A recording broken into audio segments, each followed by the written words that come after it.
आज मैं बनाने वाली हूँ पपाया जूस और पपाया जैम।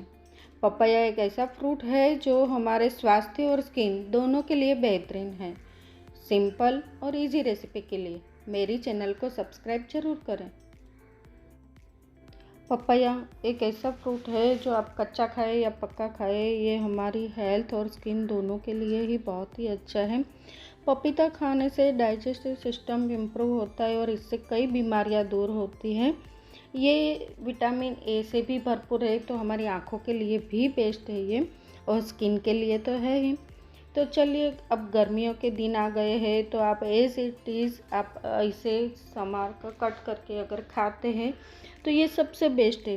पर गर्मियों के दिनों में फलों का मज़ा तो तभी आता है जब हम इसका ठंडा ठंडा जूस बना कर पिए।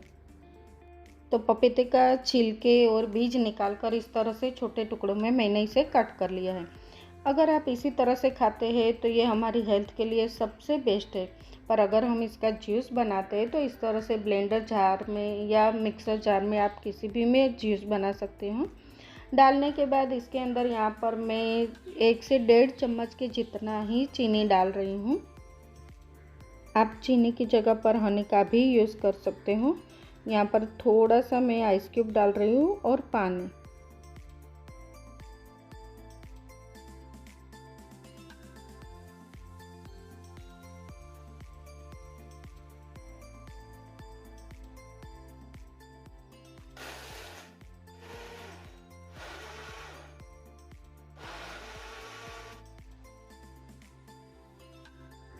तो बहुत ही कम समय में बनने वाला फुल्ली लोडेड ऑफ न्यूट्रिशन से भरपूर पपाया जूस अब बनकर तैयार है।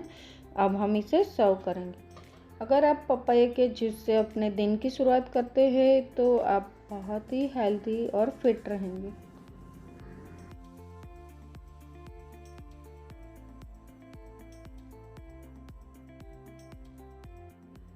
तो ये पपीते में से सिंपल, इजी और बहुत ही जल्दी से बनने वाला जूस बनकर अब तैयार है। और अब मैं बनाने वाली हूँ पपाया में से पपाया जैम। पपाया जैम को घर में बनाना बहुत ही आसान है, बहुत ही कम इंग्रेडिएंट्स में और बहुत ही कम समय में पपाया जैम बनकर तैयार होता है। पपाया जैम बनाने के लिए यहाँ पर मैंने पपाया को कट करके मिक्सर के जार में ले लिया है और उसकी मैंने प्यूरी बना ली है। तो जैम बनाने के लिए यहाँ पर मैंने पपाया की प्यूरी, चीनी और नींबू लिया है। तो अब हम जैम बनाना शुरू करें। गैस के ऊपर एक पैन रख देंगे और गैस की फ्लेम को मीडियम ही रखना है, इसे फास्ट गैस पर नहीं बनाना है। अब पपाया की प्यूरी जो है वो इसके पैन के अंदर डाल देंगे और इसे चलाते रहना है। और चीनी भी इसके अंदर डाल देंगे। चीनी यहाँ पर मैंने 1.5 से 2 चम्मच के जितना ही लिया है। चीनी डालते समय ध्यान रहे कि फ्रूट का अपना एक ओरिजिनल टेस्ट होता है, वो बहुत ज़्यादा चीनी डालने के बाद ये कम हो जाता है, तो चीनी कम ही डालें। और इसे तब तक चलाएं जब तक कि ये चीनी अच्छी तरह से घुल जाए और ये ठीक हो जाए। अब ये ठीक हो गया है तो इसके अंदर मैं बहुत ही कम लेमन का जूस जो है वो डाल रही हूँ। करीब करीब 6 से 8 ड्रॉप्स मैंने डाले हैं इसके अंदर। इसे अभी और 2-3 मिनट तक इस तरह से पका लेना है। जैम की कंसिस्टेंसी बिल्कुल इस तरह से होनी चाहिए, पेन को छोड़ने लगे जब ये, तब समझ लो कि ये जैम अब बनकर तैयार है।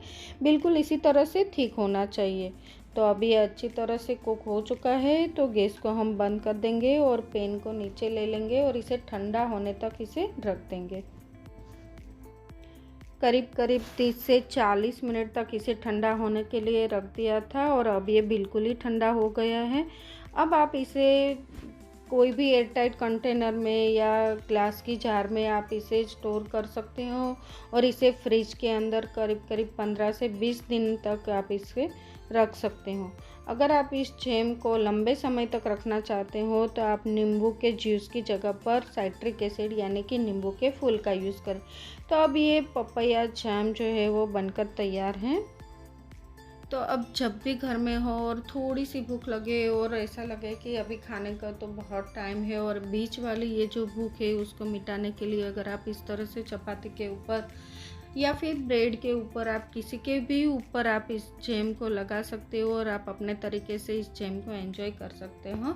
यहाँ पर मैं थोड़ी सी भूख के लिए चपाती के ऊपर इस तरह से जैम लगाती हूँ, और जब भी मैं जैम लगाती हूँ तो मुझे ड्राई फ्रूट और टूटी फ्रूटी इसके अंदर अगर आप डाल दें तो मुझे लगता है, मुझे तो अच्छा लगता है, आप भी अगर डालकर खाएंगे तो आपको भी अच्छा लगेगा। तो इस तरह से चपाती के ऊपर या ब्रेड के ऊपर जैम लगाए, उसके ऊपर आपका फेवरेट नट्स जो भी हो वो लगाए, या फिर आप फ्रूट भी डाल सकते हो। आज का ये वीडियो आपको कैसा लगा ये मुझे कमेंट बॉक्स में ज़रूर बताइएगा, और मेरी चैनल को लाइक, शेयर और सब्सक्राइब ज़रूर कीजिएगा।